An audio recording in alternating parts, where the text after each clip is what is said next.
आपकी एजुकेशन जो है वो इंग्लिश मीडियम में हुई थी? मेरी, हाँ। आपकी इंग्लिश मीडियम में हुई थी, लेकिन आप you shifted to Hindi medium?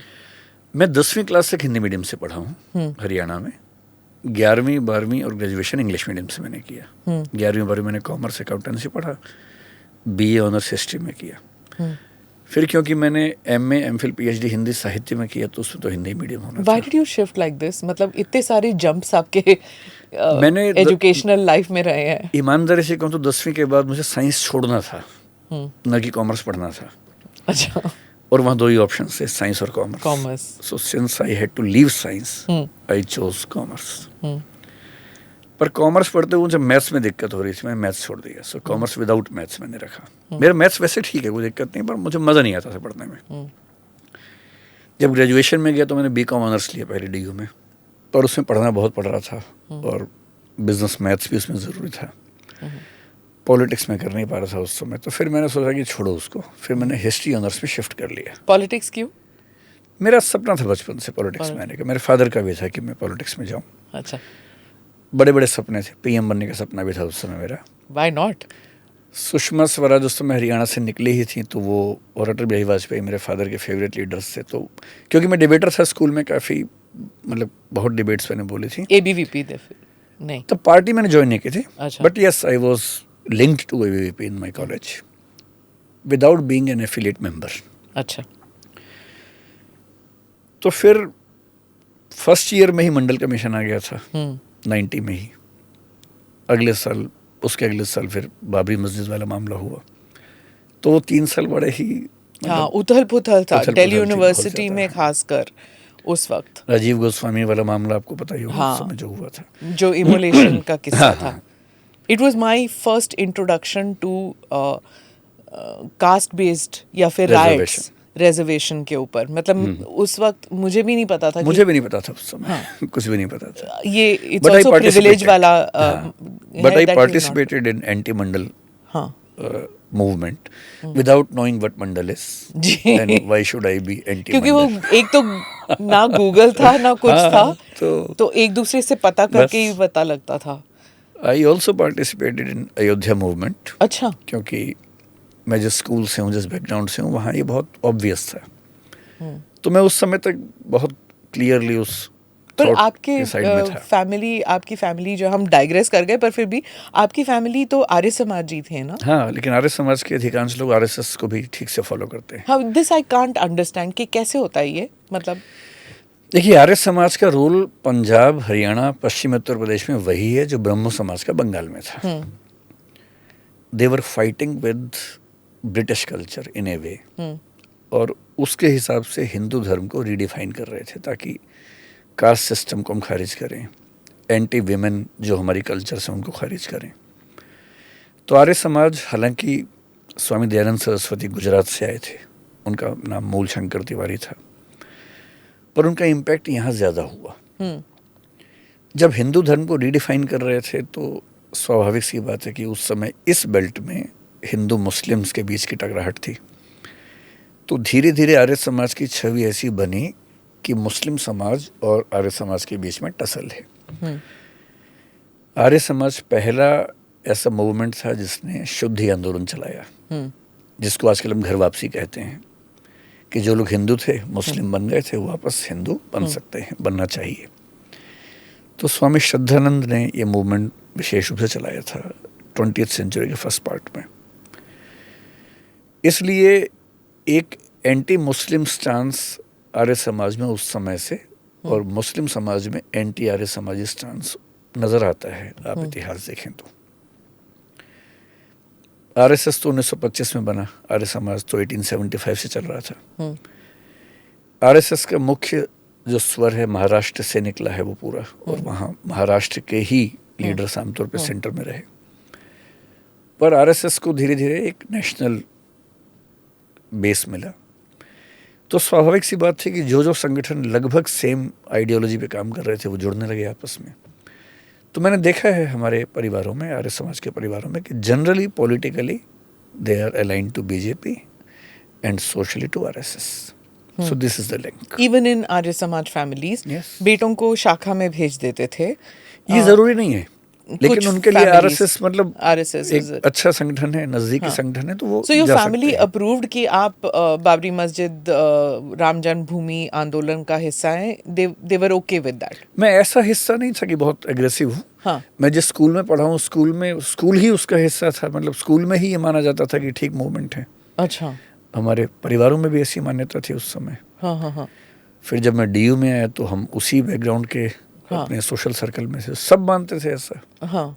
उस टाइम काफ़ी पोलराइजेशन हो चुका था उस पीरियड में. उसके बाद थोड़ा बहुत करेक्शन हुआ फिर से जब रथ यात्रा का जब मूवमेंट हुआ. Surprisingly I was studying in Zakir Hussain college at that time, हाँ, जहाँ हिंदू मुस्लिम बच्चों का लगभग बराबर अनुपात था. In fact it was considered quite a rough period for in that college, है ना? हाँ, लेकिन कोई ऐसा झगड़ा हमारे कभी हुआ नहीं इस मामले में. डिबेट्स खूब हुई. I was seen as the debater from the RSS side in my college. अच्छा. कई मेरे मुस्लिम दोस्त मुझसे झगड़ा करते थे, मतलब बातें करते थे. हाँ.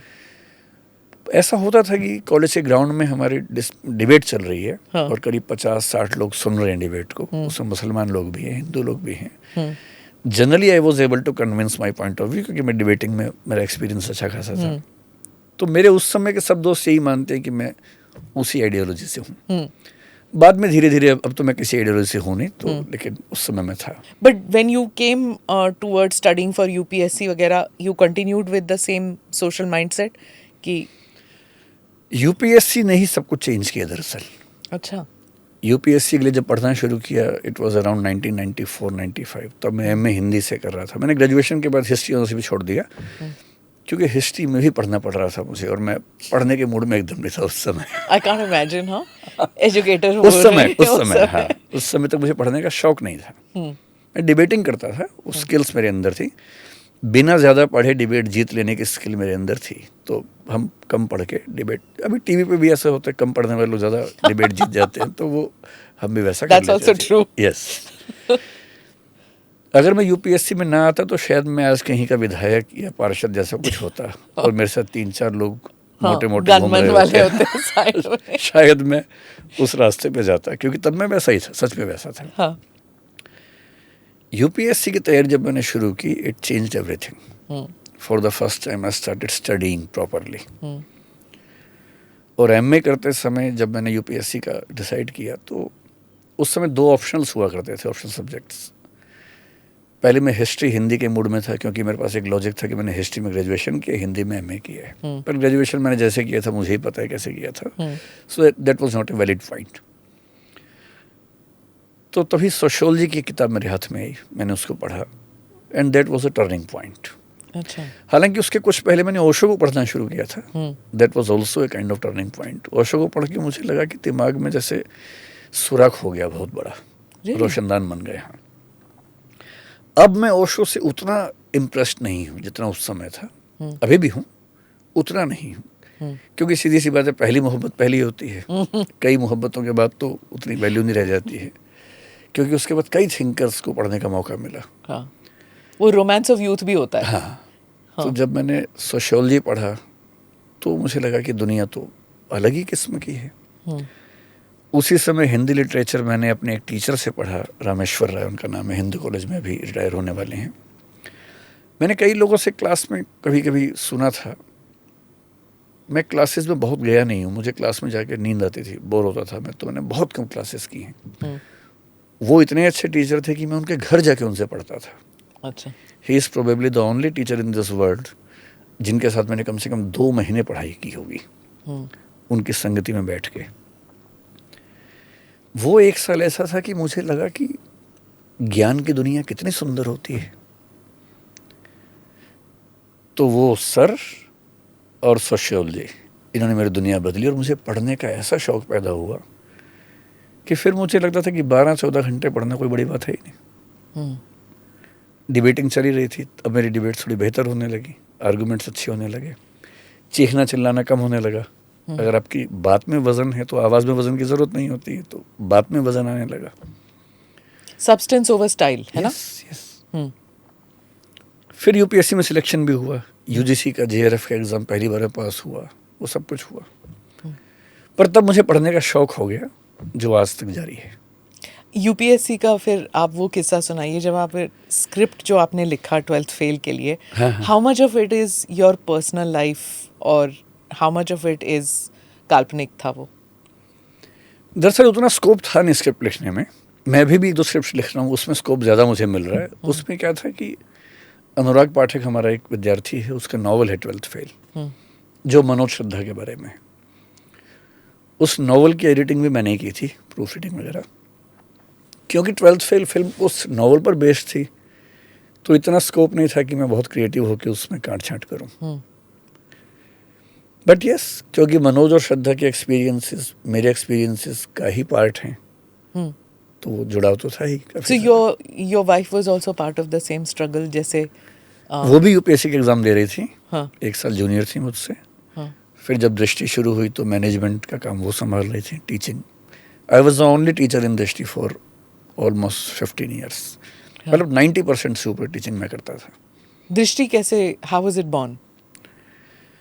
98 के दिसंबर में जब मैं लगभग 24 साल का था, मेरा सिलेक्शन हो चुका था यूपीएससी में, ट्रेनिंग पे जाना था। घर में फाइनेंशियल स्ट्रगल्स थी कुछ उस समय, तो मैं जेआरएफ के पैसे और डिबेट्स की earnings, I used to earn a lot of money from debates. Debate से पैसे कैसे कमा सकते हैं? कैश प्राइजेस होते थे डीयू में। अच्छा, but that was very small amount ना? हाँ, तो 1000 रुपये का प्राइस मैक्सिमम था या 1100 का। तो वो तो जब पर उस फेस्टिवल्स समय, होते हैं हाँ या- उसी समय, हाँ हाँ, उस समय हमारा मंथली 6 फेस्टिवल्स एक्सपेंस, होगा साल में। मंथली एक्सपेंस हमारा उस समय 600 रुपये था अच्छा, हाँ, हॉस्टल में, तो साल का 7200 रुपये। हाँ, डिबेट्स हमारी सारी होती थी लगभग अक्टूबर से शुरू, दिसंबर जनवरी फरवरी बहुत ज़्यादा होती थी। इन 5 महीने में मैं लगभग 40 से 60 हज़ार रुपये कमा लेता था डिबेट से। अच्छा, तो आप ट्रैवल भी कर रहे होंगे फिर आईआईटी वगैरह के? खूब खूब खूब, दिल्ली के बाहर भी। दिल्ली, वो वर्धा आईआईटी भी। कानपुर का एक होता था। कानपुर में कभी नहीं गया, आईआईटी दिल्ली में कई बार गया। आईआईटी दिल्ली, हाँ, रॉन्डेवू। रॉन्डेवू, या हाँ, I also took part in that. हाँ हाँ, हाँ, उस समय वहाँ बड़े अच्छे डिबेटर्स भी थे। हाँ, सुहेल सेठ होता था उसमें, अच्छा, मैं उनसे कभी नहीं मिला उस वाईएमसी में और रॉन्डेवू में। वो जब अगर इफ़ आई सॉ कि वो सुहेल सेठ आ रहे हैं तो मैं अपना नाम डिलीट कर लेती थी, क्योंकि वो एक डिबेट होता था, एक होता था जस्ट अ मिनट, एक हाँ, minute, just a minute, yes, yes, एक जैम में, तो मैं अपना नाम डिलीट ये करती कब की बात है? सर मैं वो आप एज पूछेंगे? अच्छा, एज आप मत बताइए, मैं अपना बताया था। हाँ। कि मैं 91 बिफोर। से 95 तक एक्टिव रहा हूँ उस सर्कल में। हाँ, तो उससे I was before that, but यही होता था कि आप, मतलब अब I didn't do debate so much, I did other things, मतलब कोरियोग्राफी ये सब, उसमें अच्छा। भी छोटे छोटे कैश अमाउंट्स होते हमने थे। डिबेट्स किया है, jam jam. Just a minute जो होता था। हाँ। एक स्पिन यार्न होता था नहीं आईपी यार, कॉलेज में, वो भी मैंने हमने वो खूब किया है। आईआईटी कानपुर में किया था। इन दोनों चीज़ों में। इसके अलावा ऐसे राइटिंग हमने बहुत की ऐसे है। राइटिंग एक होता था, when I remember one of the biggest challenges which I did was when I saw a yellow cow. ये मुझे नहीं पता क्या होता है। मतलब वही, मतलब स्पिन यार्न नहीं होगा स्पिन मेरे यार्न। ख्याल से ना। तो हाँ, अगर आपने पीले रंग की गाय देखी है, आप उस पर इमीडिएटली आप एक स्टोरी बनाएंगे ना। स्टोरी बनाएंगे। हाँ, वो स्पिन यार्न नहीं है। स्पिन यार्न, हाँ। हमने जो स्पिन यार्न किया उसमें क्या होता था कि जैसे मैंने शुरू किया, दोनों की टीम होती थी उसमें, अकेले नहीं होता था। तो मैं और मेरा टीममेट हम स्टेज पे गए, तो मान लीजिए मैं शुरू कर रहा हूँ, एक स्लिप मिलेगी, उसमें 4 वर्ड्स लिखे होंगे, तो मुझे 10 सेकंड में एक कहानी शुरू करनी है, 30 सेकंड बोलना है, और 30 सेकंड में उस कहानी में 4 वर्ड्स आ जाने चाहिए। करेक्ट। नंबर 1, 30 सेकंड पे घंटी बजेगी, मैं रुकूंगा, वहाँ से मेरा फ्रेंड कहानी शुरू करेगा, आगे कंटिन्यू करेगा।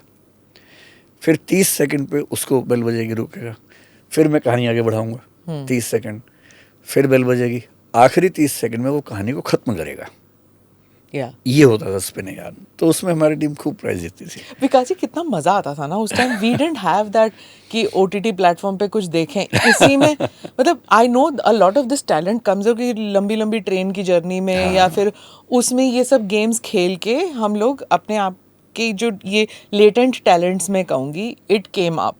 पर क्या आपके टीचर्स कभी कंप्लेन नहीं करते थे आपके पेरेंट्स को कि ये को करिकुलर में ज़्यादा ध्यान देता है, पढ़ाई में कम देता है? जब मैं स्कूल में था तो मेरी मदर उसी स्कूल में पढ़ाती थी, तो कंप्लेंट भेजने की ज़रूरत नहीं पड़ती थी। वो स्कूल में ऑटो पायलट मोड पे चीज़ें पहुंच जाती थी. So I was not a good student in school. Debating वगैरह में मैं स्कूल में मोस्ट पॉपुलर था. मैं स्कूल के इलेक्शंस खूब जीता हूँ. तो मैं I was one of the most popular students in the school. हमारे स्कूल में 2000 बच्चे थे. मेरे ख्याल से 2000 मुझे जानते थे पर्सनली नाम से. मतलब मैं सबको नहीं जानता था, लेकिन सब मुझे जानते थे क्योंकि मैं स्टेज पे बहुत रहता था. मैं क्लासेस में बहुत कम ध्यान देता था, ख़राब था पढ़ने में. नंबर ले आता था फाइनल एग्ज़ाम में क्योंकि मुझे ट्रिक्स पता थी कि 10-20 दिन पढ़े कैसे काम चलता है, वो आइडिया था. फॉर एग्ज़ाम्पल 12th क्लास में, 12th क्लास तो बहुत क्रूशियल होती है. प्री बोर्ड एग्ज़ाम में मेरे इकोनॉमिक्स में 100 में से 19 नंबर आए थे. ये भगवान. 19 marks in the same bat class. नहीं पढ़ा आपको? वो सब खूब पढ़ा है. बैट विकेट सब मैंने खूब खाई हैं. 12वीं क्लास में तो नहीं, लेकिन 7वीं 8वीं तक खूब पिटा हूँ. 12वीं क्लास में तो पेरेंट्स क्या होता है, वो उस मूड में आते हैं सिविल डिसोबीडियंस वाले सविनय अवज्ञा कि भाई प्लीज़ पढ़ लो. अब बच्चा बड़ा हो गया तो कैसे उसको मारे. पर आप 19 से कितना कुछ ले आओगे? 19 से तो इतना नहीं बढ़ सकता ना. मैं बता रहा हूँ आपको. हाँ. 19 marks in February pre board, 81 marks in the annual exam in March. ओहो. ये सिर्फ 1 महीने का गैप है. क्योंकि मुझे विश्वास था कि वो विषय पढ़ने के लिए 2 दिन काफ़ी हैं. तो मैं क्यों पहले का टाइम ख़राब करूँ अपना. बाद में 2 दिन पढ़ा, 3 दिन पढ़ा, हो गया. And I was a district topper in my commerce stream in class 12. Yes. I'm sure that gives hope to many students. हाँ, मैं तो बच्चों को बोलता हूँ कि अगर मैं पास कर सकता हूँ तो कोई भी कर सकता है. इसमें नहीं, बट दैट इज ट्रू. मतलब प्री बोर्ड को लेकर इतना डिप्रेशन हो जाता है ना फैमिलीज में, और कुछ टीचर्स करते भी हैं कि प्री बोर्ड में ज़्यादा ही स्ट्रिक्ट मार्किंग करें ताकि बच्चे ज़्यादा पढ़ें. इन दैट 1.5 महीने में या 2 महीने में ज़्यादा पढ़ें. यही होता है. हाँ. वो करने के लिए वो जो गैप वाला. बट उसमें बच्चा उलट भी सकता है कि होपलेस भी हो सकता है कि क्या करें. आई वाज आस्किंग अबाउट दृष्टि. आई वो बाद में आती हूँ, पहले ये होपलेसनेस वाली सिचुएशन पे, which is very important. And specially from you, coming from you, that वो जो क्रूशल मंथ्स होते हैं जहाँ पर फैमिली पे भी प्रेशर होता है, तो अपने आप को वो संयम में कैसे रखें उस प्रेशर के दौरान, और वो कैसे वो टेंशन बच्चों पे ना दें that you are in a hopeless situation. देखिए, मैं पेरेंट भी हूँ. मेरा बच्चा भी 18 साल के आसपास का है. And he is not a very bright kid. वो ठीक है पढ़ने में. और मैं फील करता हूँ कि उससे बहुत चिंता नहीं है फ्यूचर को लेके. होनी भी नहीं चाहिए. उसके पास तो मैं भी हूँ, मैं वेल सेटल्ड हूँ. मेरे पेरेंट्स वैसे सेटल्ड नहीं थे कि मैं निश्चिंत हो जाऊँ. और मैं देखता हूँ कि जितनी चिंता मैं उसके लिए करता हूँ उतनी करने की ज़रूरत है नहीं. मैं ज़्यादा चिंता कई बार हम पेरेंट्स करते हैं. And basically its parents about parents versus parents. मैं बहुत ईमानदारी से अपना मूल्यांकन करता हूँ कई बार इस मामले में. मैं देखता हूँ कि जनरली मैं भी निश्चिंत रहता हूँ, वो भी खुश रहता है. बेटी है, वो भी खुश. मतलब बेटी बायोलॉजिकली बेटी नहीं है, हमारे भाई साहब की बेटी है, तो वो हमारे साथ ही रहती है. पढ़ने में ठीक है, बुरा कोई भी नहीं है, ठीक है. जैसे मैं ऐसा वैसे ही है. 1 महीना पढ़ेंगे, नंबर ले आएंगे, उस तरह के बच्चे हैं. हमने कभी ये चाहा भी नहीं कि वो टॉप करें. मैं उस माइंडसेट से बचना चाहता हूँ. बच्चों को बचाना चाहता हूँ कि टॉप ही करना है. मैं तो हमेशा बोलता हूँ बाई चांस हो जाओ तो ठीक है, नहीं तो भड़ में जाए टॉप अप. बस समझो, पढ़ो और निश्चिंत रहो. तो ये कहना गलत है, be the best in your line? एकदम गलत है. ये क्राइम है, गलत नहीं है. अगर आप ये कहते हैं कि आपको क्लास में फर्स्ट जाना है तो लगभग क्राइम है. ये गलत की बात नहीं, क्राइम है. मैं जो कहना चाह रहा हूँ, जिस दिन मैं देखता हूँ कि हमारे घर में कुछ और बच्चे आए, पेरेंट्स आए, और मान लीजिए उन पेरेंट्स का बच्चा किसी मामले में बहुत कमाल का बच्चा है. जैसे उसने कहा कि ये बच्चा तो अभी 8वीं क्लास में है, इसने 8वीं क्लास में ही कोडिंग के 4 लेवल्स क्रॉस कर लिए हैं, इसने भरतनाट्यम में इंटरनेशनल प्राइज जीत लिया है, कुछ भी ऐसा. मैं फील करता हूँ कि उस दिन बच्चों में भी और पेरेंट्स में भी एक ठीक सा तनाव हो जाता है आपस में.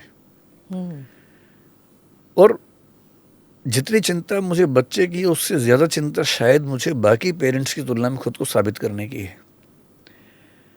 जब जब दूसरे पेरेंट्स के साथ मिलता हूँ और ऐसी बातें होती हैं, उस दिन मेरा बिहेवियर शायद मेरे बच्चे के साथ थोड़ा सा ख़राब हो जाता है. So true. तो मुझे लगता है कि इसमें ये तो बेचारा कहीं था ही नहीं, ये तो झगड़ा तो 2 पेरेंट्स के बीच में चल रहा है. और मुझे बार बार लगता है कि पेरेंट होना, बायोलॉजिकली होना तो ठीक है, आप एक उम्र के बाद हो ही जाते हैं उस लायक, पर पेरेंट होना बहुत बड़ी तपस्या का मामला है, स्पेशली अगर आपका बच्चा बहुत कमाल का नहीं है। और दुनिया में 1 या 2% परिवारों को छोड़ देंगे, सबके बच्चे ऐसे ही हैं। हर बच्चा कैसे कमाल करेगा? ऐसे बच्चे का पेरेंट होना जो नॉर्मल है, ऑर्डिनरी है, ये सीखने की चीज़ है। और पेरेंटिंग एक डिसिप्लिन के तौर पर सबको सिखाने की ज़रूरत है। और कोई कोचिंग सेंटर तो है नहीं इसका तो कोई नहीं जहाँ पे हम जाके, और वो नेचुरली भी नहीं आता कुछ लोगों नेचुरली को। बिल्कुल नहीं आता। हाँ, बल्कि बहुत सारे पेरेंट्स बहुत रफ होते हैं अपने बच्चों के साथ। मतलब मैं शायद ज़िंदगी में 200-300 बार पिटा होऊंगा अपने स्कूल लाइफ में, अपने घर में टीचर क्या से। कह रहे हैं आप? हाँ, मैं पेरेंट से भी, टीचर खूब पिटा हूँ। और ठीक है, इसमें क्या बुरी बात है, उस जमाने में वैल्यू सिस्टम था। But most people become like that ना, कि हमारे पेरेंट्स ने ऐसे किया तो हम भी ऐसे ही करेंगे। हाँ, मैं वही कह रहा हूँ। हाँ, मैं ज़ीरो तो नहीं कर पाया, लेकिन मैंने शायद पूरी ज़िंदगी में 2-3 बार ऐसा किया होगा, हल्का फुल्का कभी एक आध लगा दिया है, ऐसा हुआ होगा। मैं झूठ बोलने से बचूंगा, मतलब कई लोग बोलते हैं मैंने कभी नहीं मारा, ऐसा नहीं है। हाँ। 2-3 बार मैंने किया है। हालांकि मैं उस बात को लेकर खुश नहीं हूँ कि मैंने ऐसा किया, आई एग्री। पर हुआ, बहुत तेज गुस्सा आया तो हो गया। अब अगली जनरेशन शायद उतना भी नहीं करेगी, क्योंकि वैल्यू सिस्टम चेंज हो रहा है समाज का। जी बिल्कुल। लेकिन मैं फील करता हूँ कि जब जब ऐसा हुआ, मुझसे भी 2-3 बार हुआ, अगर मैं रिट्रोस्पेक्टिव तरीके से देखूं, तो वो हर बार ऐसा हुआ जब दूसरे पेरेंट्स या दूसरे बच्चों की तरफ से कोई प्रेशर आया हुआ था। इंट्रोस्पेक्शन करेंगे तो हम पाएंगे कि जनरली हम बच्चों से रूड तब होते हैं जब प्रेशर कहीं और से आ रहा होता है, and they become the scapegoat. True. और फिर मेरी फिलॉसफी ये भी है कि आपके स्कूल के नंबर्स आपकी ज़िंदगी में काम नहीं आते हैं, ऑलमोस्ट नेग्लिजिबल काम आते हैं। That also I agree. अगर आपको स्पेशलाइजेशन में जाना है तो काम आएंगे। जैसे आपको मान लीजिए डॉक्टर बनना है और आप तमिलनाडु में रहते हैं, और तमिलनाडु के स्टेट के कॉलेजेस के लिए एक ज़माना था जब केवल +2 के मार्क्स से ही सिलेक्शन होता था, तो काम आते थे मार्क्स, कहीं कहीं अब भी आते होंगे। पर कॉलेज में एडमिशन के बाद तो कहीं काम नहीं आते, और ज़िंदगी में तो बिल्कुल नहीं आते। मैं जिस कंपनी को चलाता हूँ उसमें करीब 2,500 लोग काम करते हैं, और मैं देख रहा हूँ कि जो लोग सबसे अच्छे ओहदों पर है, उनमें से कोई भी बहुत ब्रिलियंट रहा हो पढ़ाई लिखाई में, एक्स्ट्राऑर्डिनरी रहा हो, ऐसा नहीं है। उनको जीवन की समझ ज़्यादा अच्छी है बजाय एकेडमिक्स के। और वो जीवन की समझ कैसे आती है? ठोकर खा के? जनरली ठोकर खा के आती है।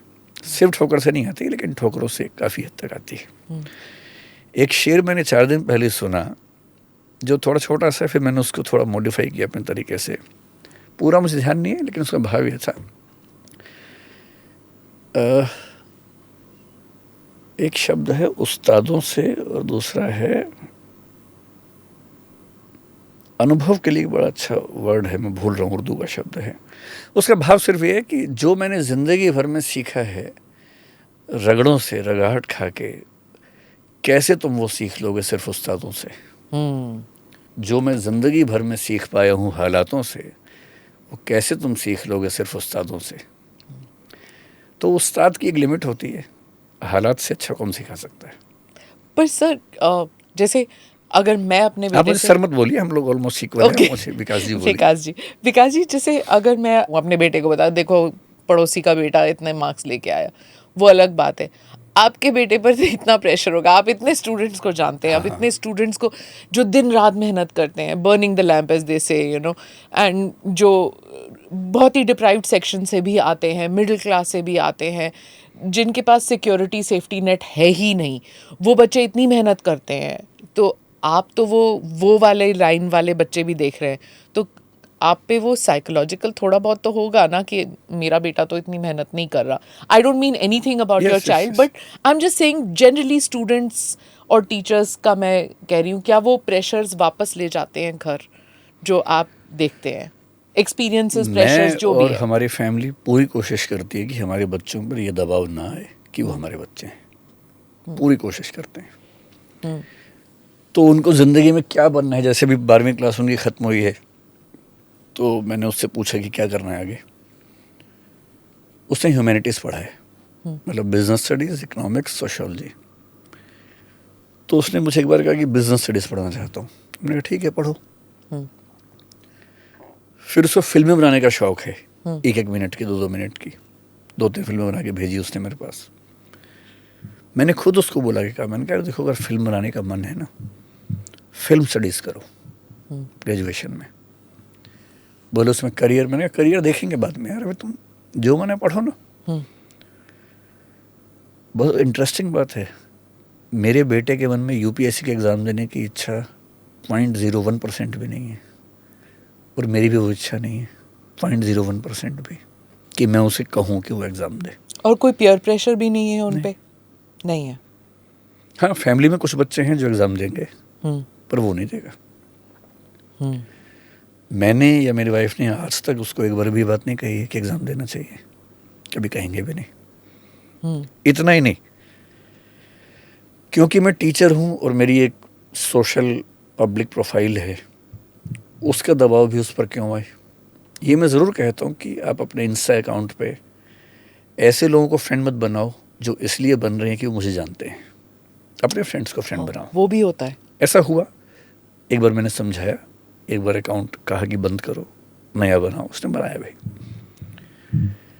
क्योंकि उस उम्र के बच्चों से कोई बड़ा उम्र का व्यक्ति कुछ ऊट पटांग बात कहलवा ले, वीडियो बना ले, ब्लैकमेल करे, ये सब तो आजकल खूब होता है। तो मैं ये ज़रूर कहता हूँ बच्चों को कि भाई तुम्हें जो लोग अप्रोच कर रहे हैं, वो बड़े खुश होकर बता रहे थे एक दिन दोनों बच्चे कि कई हज़ार लोगों ने रिक्वेस्ट भेजी इंस्टाग्राम पे। तो मैंने उनसे पूछा कि इनमें से कितना को जानते हो? तो किसी को नहीं जानते। तो मैंने क्यों भेजे, तुम इतने सुंदर हो, इतने स्मार्ट हो, क्यों भेज रहे हैं वो लोग? इसीलिए भेज रहे ना भाई कि तुम्हारे फादर को जानते हैं वो लोग। तो भूल के भी एक्सेप्ट नहीं करना है, अपने दोस्तों से ग्रुप बनाओ। और मैं उनसे ये भी कहता हूँ कि तुम्हारी उम्र में जिस तरह की शरारतें हर बच्चा करता है, आपको भी करनी है। ये नहीं सोचना है कि पापा का नाम का क्या होगा। जैसे 18 साल की उम्र का बच्चा है, दोस्तों के साथ है, एक्सपेरिमेंट करेंगे। मान लीजिए कोई गाली दे दी उसने, मेरे पास वो फ़ोन आया किसी का कि आपके बेटा ने गाली दी, तो मैंने कहा तो ठीक तो है, 17-18 साल के बच्चे से एक आध गाली दे रहे तो इसमें बताने क्या बात है, नॉर्मल बात है, समय पे सीख जाएगा। हम भी देते थे, बाद में छोड़ दी। तो वो जिस सर्कल में, मैं उसको हमेशा ये समझाता हूँ कि भाई जो नॉर्मल है ज़रूर करना है, कहीं लगे गलत है बात कर लेना, पूछ लेना। सर आपके यहाँ जो स्टूडेंट्स आते हैं विकास जी, उन पे ऐसे प्रेशर्स हैं, फैमिली के प्रेशर्स की आपने सक्सीड करना है फर्स्ट अटेम्प्ट में, अगर आपने नहीं किया तो फैमिली बर्बाद हो जाएगी, तुम बर्बाद हो जाओगे, जो स्टैंडर्ड लाइंस बच्चों को दिया जाता है that you have no second option, यही ऑप्शन है। तो जब वो आपके पास आते हैं, आप प्रॉबेबली उनको कहते हैं कि नहीं, दैट्स नॉट द वे। अब वो कहाँ, एक गुरु जो कह रहा है वो अलग है, जो माँ बाप कह रहे हैं वो अलग है, वो कैसे बैलेंस करें इन दोनों चीज़ों को? देखिए, माँ बाप जो कहते हैं उससे ज़्यादा असर माँ बाप की कंडीशंस को देख के बच्चों पे होता है। अगर घर में स्ट्रगल ज़्यादा है तो बच्चे कनेक्टेड तो हैं ही, वैल्यू सिस्टम तो यही है कि माँ बाप का ध्यान रखना है।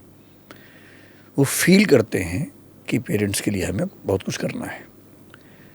जिन घरों में पेरेंट्स बार बार कहते हैं कि एक अटेम्प्ट है, वहाँ तो मैंने देखा कि बच्चे लगभग नफरत करने लगते हैं पेरेंट्स से, क्योंकि दबाव इतना ज़्यादा उन पे होता है। जहाँ पेरेंट्स कुछ कहते नहीं हैं पर बच्चे फील करते हैं, वहाँ सम्मान का भाव ज़्यादा रहता है, कमिटमेंट का भाव ज़्यादा रहता है उनके अंदर। पर ये एग्ज़ाम ऐसा है कि इसमें कोई गारंटी किसी की होती नहीं है। मैं पहली क्लास में साफ कहता हूँ कि गारंटी बिल्कुल नहीं हो सकती, किसी की नहीं हो सकती है। मैं भी दूंगा एग्ज़ाम तो गारंटी नहीं है, क्योंकि एग्ज़ाम की नेचर ऐसी सब्जेक्टिव एग्ज़ाम है। लेकिन मैं ये भी कहता हूँ कि अगर आप 1 से 2 साल या 2.5 साल ठीक से पढ़ते हो, आपकी लिखने की क्षमता ठीक है, तो आईएएस में या पीसीएस में कहीं ना कहीं सिलेक्शन हो जाएगा, इसकी मैं लगभग गारंटी दे सकता हूँ।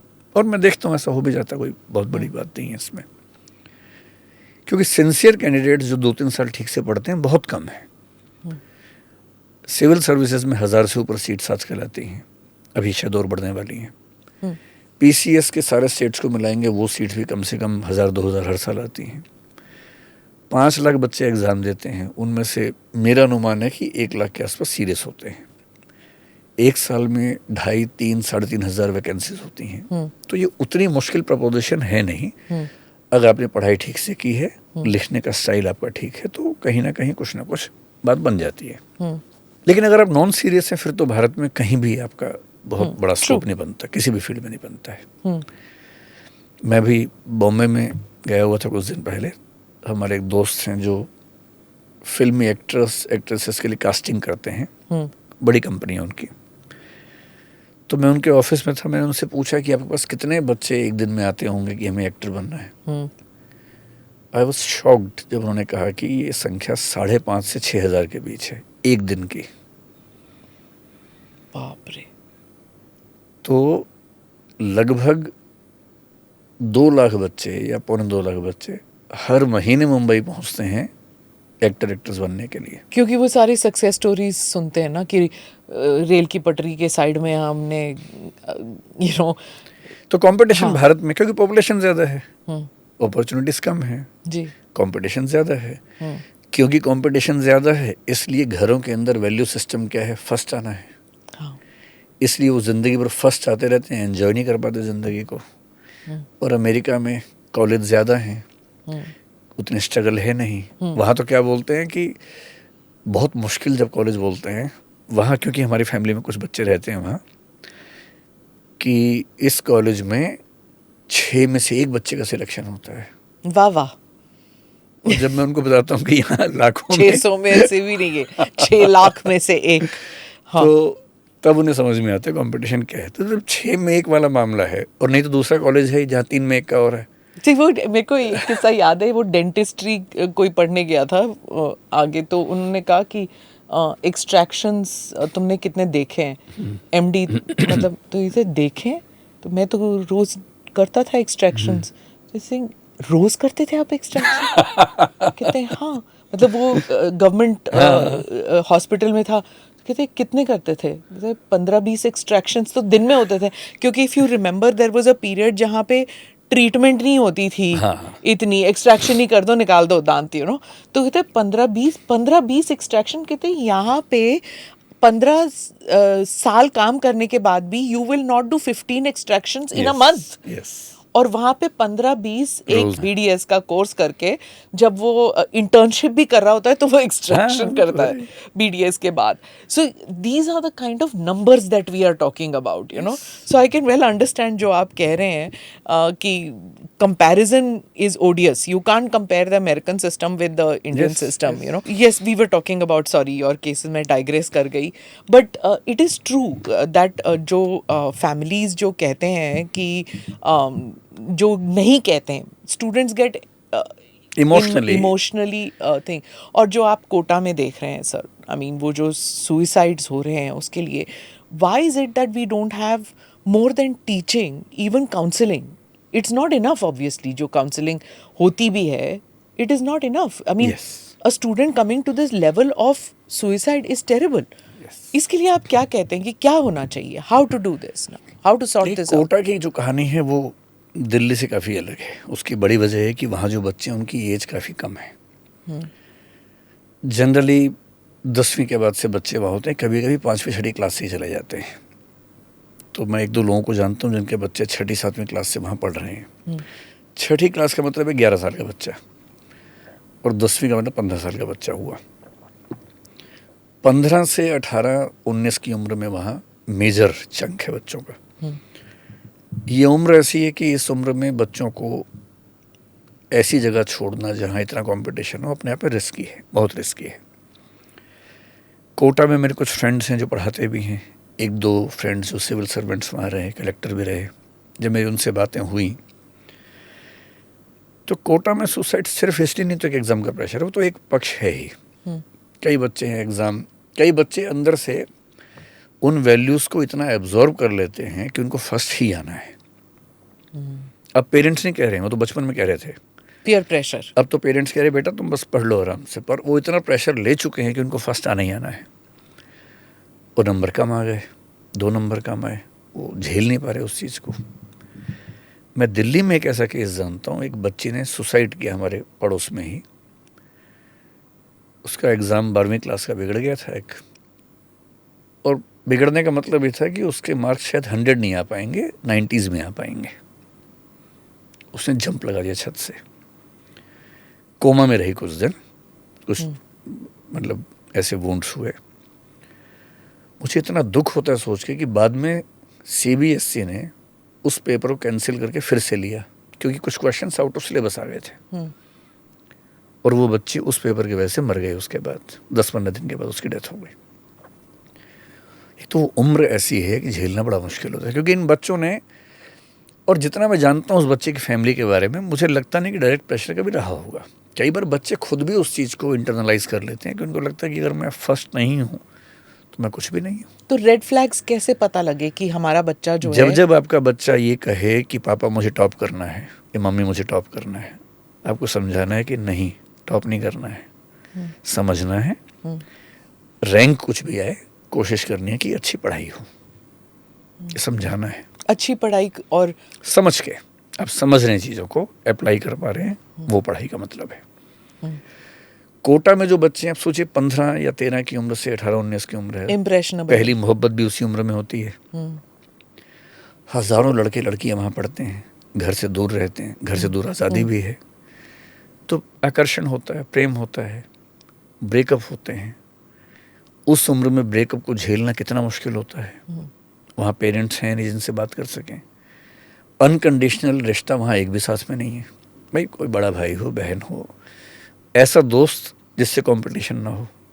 कंपटीशन होती दोस्ती कहाँ बचती है फिर। अपने मोहल्ले में थे तो पेरेंट्स भी थे, अंकल आंटी भी थे, चाचा भी थे, दोस्त भी थे। ऐसे दोस्त जिनसे कंपटीशन कभी नहीं होने वाला है, वो भी थे। उस पूरे इकोसिस्टम से आपने उसको निकाल के एक जगह रख दिया जहाँ इमोशनल स्कोप है ही नहीं उसके पास। ऐसा ब्रोकन बच्चा कैसे संभलेगा।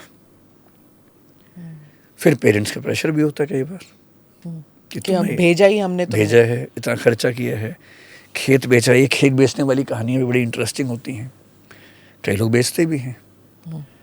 लेकिन खेत अगर बेचना भी है पेरेंट को, मान लीजिए, तो बच्चे को बताना नहीं चाहिए। आप 15 साल के बच्चे को बता रहे हैं कि तेरे लिए खेत बेच दिया, तो उस पर दबाव कितना आएगा उसके बाद। और हम ये क्यों नहीं समझ पाते कि हम सबके बच्चे एक्स्ट्राऑर्डिनरी नहीं हो सकते, ऑर्डिनरी मानने को तैयार नहीं है ना। हमने तो मान लिया है, हमें टेंशन नहीं है। भाई बच्चा है, ठीक है, हज़ारों बच्चे हैं, उनमें एक हमारा भी है, बहुत महान नहीं है। कल को क्या पता हो जाए। जैसे मेरे पेरेंट्स को मेरी 12वीं क्लास तक वो होपलेस हो चुके थे।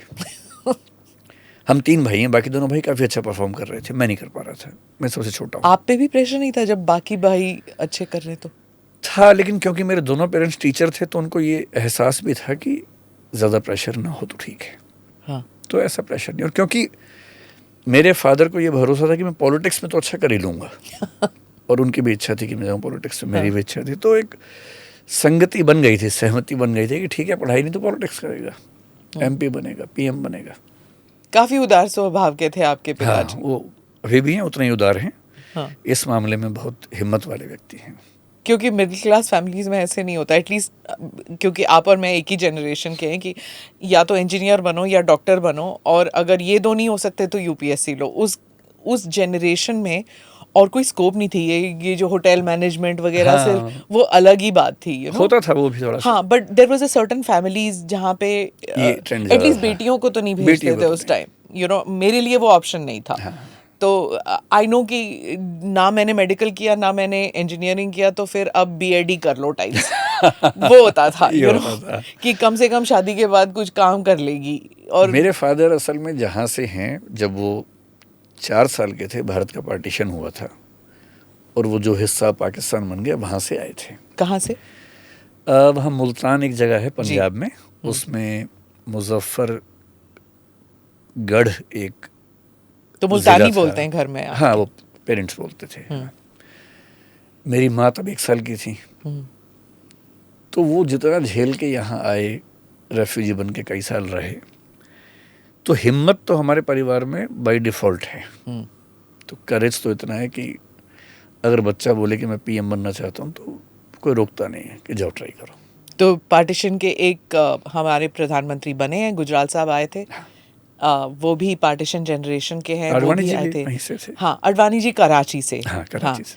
पर पंजाब से जो आए वो गुजराल साहब हैं। हाँ, वो बने थे। वो भी उनकी फैमिली जो थी वो भी पहले जब आई थी पूरी की पूरी फैमिली रेफ्यूजी के तौर पर आए थे। So why not? हाँ जी, योर फैमिली आल्सो हैड अच्छा, आप इसलिए कह रही हैं हाँ कि वो बन सकते हैं तो ये बन सकते हैं। नहीं, अब मेरा वैसा अरमान नहीं है, उस जमाने में था। हाँ अब तो मैं बहुत ही नॉन पॉलिटिकल टाइप का व्यक्ति हूँ हाँ। और मैं उसमें सुकून में रहता हूँ। सो योर फादर सेड कि ठीक है, पॉलिटिक्स में आप जा सकते हैं, लेकिन जा सकते नहीं, हाँ, जाओ, मैंने तो जरूर जाओ। लेकिन वो आपने परस्यू नहीं किया? नहीं, मैंने परस्यू किया कुछ समय तक। मैं डूसू का इलेक्शन लड़ने के मूड में था। हाँ। कॉलेज में प्रेसिडेंट का इलेक्शन लड़ना तय था मेरा। हाँ। 93 में। लेकिन उससे एकदम पहले अयोध्या वाला मामला हुआ दिसंबर 92 में। तो 93 में बहुत टेंस सिचुएशन हमारे कॉलेज में उस समय थी। हाँ। तो जब इलेक्शन तय था कि मैं लड़ूंगा ही, तो फिर मेरे कुछ सीनियर्स जो एबीवीपी से जुड़े हुए थे, उनका निर्देश आया कि आपको नहीं लड़ना है। एक और नाम बताया कि उनको लड़ना है। तो वो जो हमारा दोस्त था वो दिल्ली पुलिस से लिंक्ड था, उसके पेरेंट्स वगैरह काफ़ी लंबा चौड़ा, लड़ाई करने में सक्षम बहुत ज़्यादा। तो शायद सुरक्षा को देखते हुए या पता नहीं क्या था, ये फैसला हुआ। तो मैं इलेक्शन लड़ा नहीं, मैंने सपोर्ट किया। फिर मैंने पढ़ाई शुरू कर दी, तो फिर इलेक्शन की इच्छा ही खत्म हो गई उसके बाद। लेकिन अदरवाइज मेरा जो प्लान था कि मैं पहले कॉलेज का बनूंगा प्रेसिडेंट, फिर डूसू प्रेसिडेंट बनूंगा अगले 2 साल के अंदर, फिर वहां से विधानसभा या लोकसभा जाऊंगा। अब मुझे लगता है ठीक ही रहा कि मैंने पढ़ने का रास्ता चुना, ये ज़्यादा अच्छा रास्ता मुझे लगता है। बट जब आप सिविल सर्विसेज में गए, फिर वहां से एजुकेशन लाइन में वो जंप कैसे हुआ? मैं सिविल सर्विस में जाने से पहले डीयू में पढ़ा चुका था करीब 7-8 महीने, 2 कॉलेजेस में। एक पीजीडीएवी कॉलेज आपने सुना होगा, पन्ना लाल गिरधारी लाल एंग्लो वैदिक कॉलेज। हाँ, दयानंद एंग्लो वैदिक कॉलेज, दयानंद एंग्लो वैदिक कॉलेज आश्रम पे जो है। हाँ, मेरे कॉलेज के आसपास था। आपका कॉलेज कौन सा था? जेएमसी, जीसस एंड मेरी हाँ, कॉलेज। लेकिन उससे फिर भी डिस्टेंस है उसका। हाँ, जेएमसी में डिबेट्स में आया हूँ। पुत्री पाठशाला है ना, तो वो लड़के सब उधर से आते थे उस कॉलेज से। मैं जेएमसी और मैत्रेयी में डिबेट्स में खूब आया हूँ, आमने सामने ही आपके कॉलेजेस हैं। मैत्री बाद में आई थी, उस वक्त मैत्री नहीं बनी थी जब मैं कॉलेज में थी। तो अच्छा, लेकिन 92-93 में तो आ गया था। हाँ, आपके एकदम बाद आ गया। मैत्री कॉलेज नहीं थी, that was the only college in that area. जबकि वो एकदम सामने ही है मैत्रेयी, बाद में बनी थी। अच्छा। तो हमारे जो स्पेशल्स थे वो भी लेडी स्पेशल्स थी। हाँ, लेडी स्पेशल ही है। 2 ही कॉलेज दोनों लड़कियों के हो गए बाद में भी। दूसरा मैंने महाराजा अग्रसेन कॉलेज मयूर विहार में तब खुला ही था, उसमें कुछ महीने पढ़ाया था। तो टीचिंग एक ऑप्शन मेरे दिमाग में था।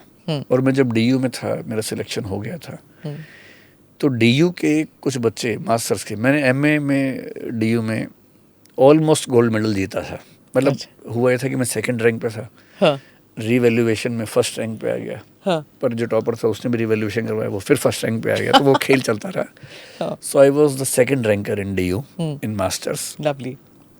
यूजीसी जेआरएफ हो ही गया था, तो अब मैं एक सीरियस स्टूडेंट माना जाने लगा था। उसके बाद से फेलोशिप मिलती है। तो जो हमारे जूनियर्स थे, 1 साल जूनियर्स, अब वो लोग प्रोफेसर हैं डीयू में सब लोग।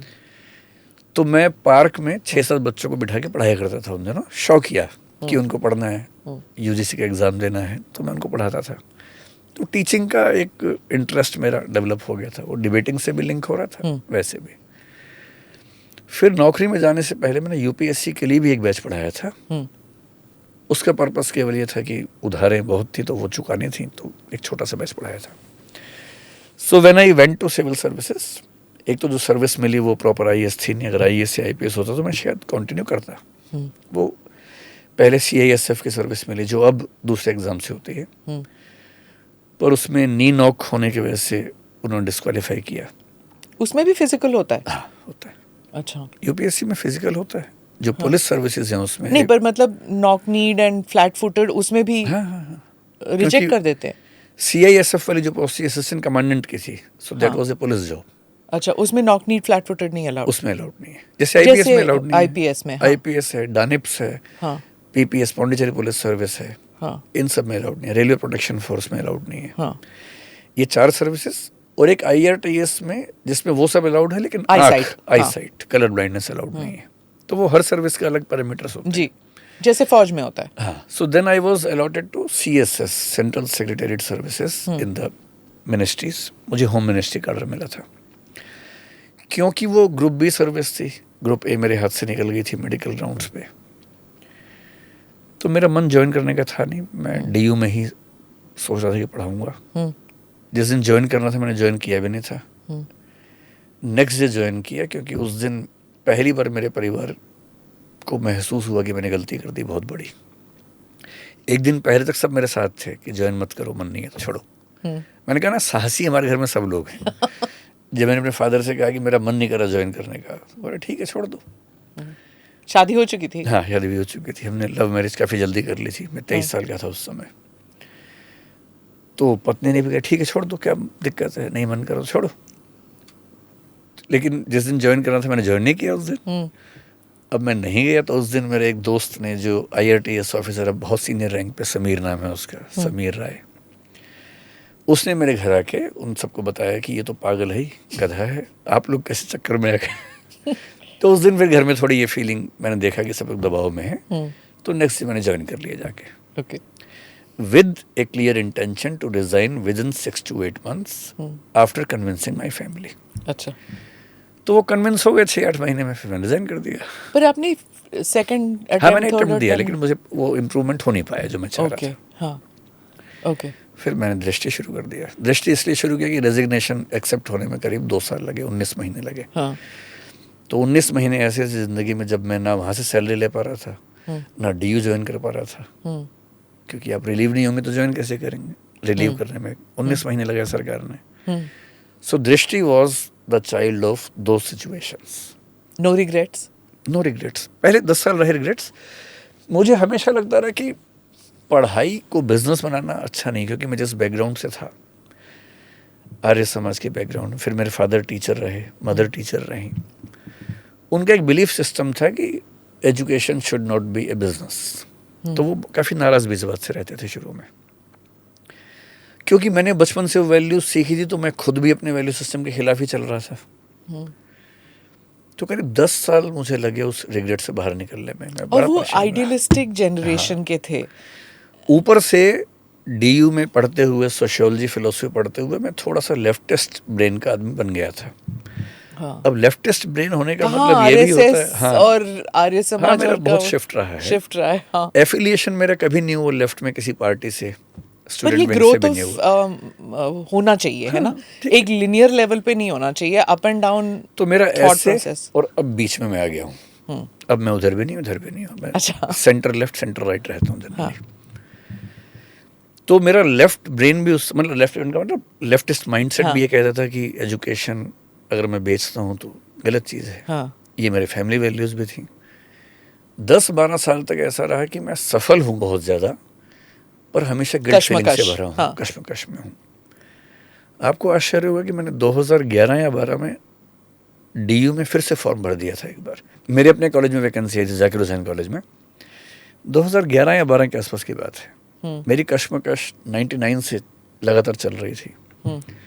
मैंने फॉर्म भरा इस भाव से कि अब छोड़ दूंगा ये सब, डीयू में रहूँगा, रिसर्च करूँगा, पढ़ाऊँगा वहाँ पर, और कहीं मौका मिलेगा तो बाहर जाके पढ़ाऊँगा, हार्वर्ड में जाके पढ़ाऊँगा, ऐसा कुछ करूँगा, क्योंकि मेरा एकेडमिक थोड़ा बेंट ऑफ माइंड था भी।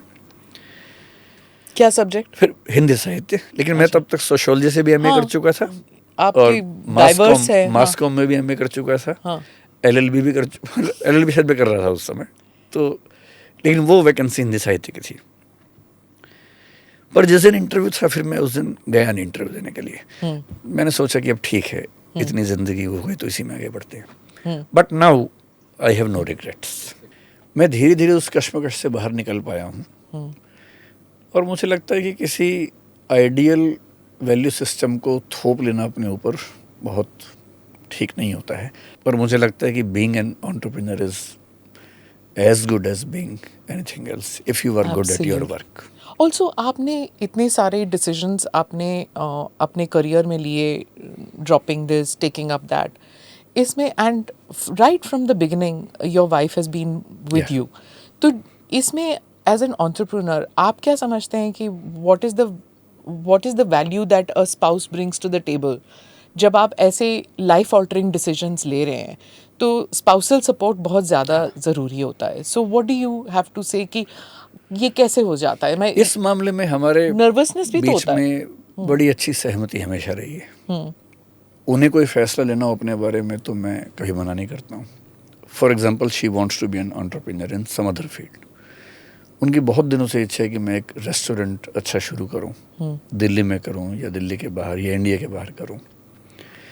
वो हो नहीं पाया कई वजहों से, लेकिन मेरी सपोर्ट हमेशा पूरी रही है कि वो प्लान करें. बीच में तो हमने काफ़ी प्लानिंग कर ली थी, बल्कि मेन्यू मैंने डिज़ाइन किया था कि क्या क्या डिशेस हो सकती हैं, उनके यूनिक नाम क्या क्या हो सकते हैं, पर वो अभी तक हो नहीं पाया. शायद आगे चल के हो. बट अनबन नहीं होती कभी कभी दैट नहीं, शी अनबन फील्स के नर्वस कि अनबन हाँ के हज़ार कारण हर हस्बैंड वाइफ में होते हैं, हमारे अंदर भी होते हैं, लेकिन इस मामले में हमारी सहमति बहुत अच्छी है. जैसे अगर मैं आज भी ये कहूँ कि मैं काम से सक गया हूँ, काम छोड़ना चाहता हूँ, तो कोई दिक्कत नहीं है. उनको ये भरोसा है कि हम इतने वेल टू डू हैं कि ज़िंदगी निकाल लेंगे अपनी बाकी भी.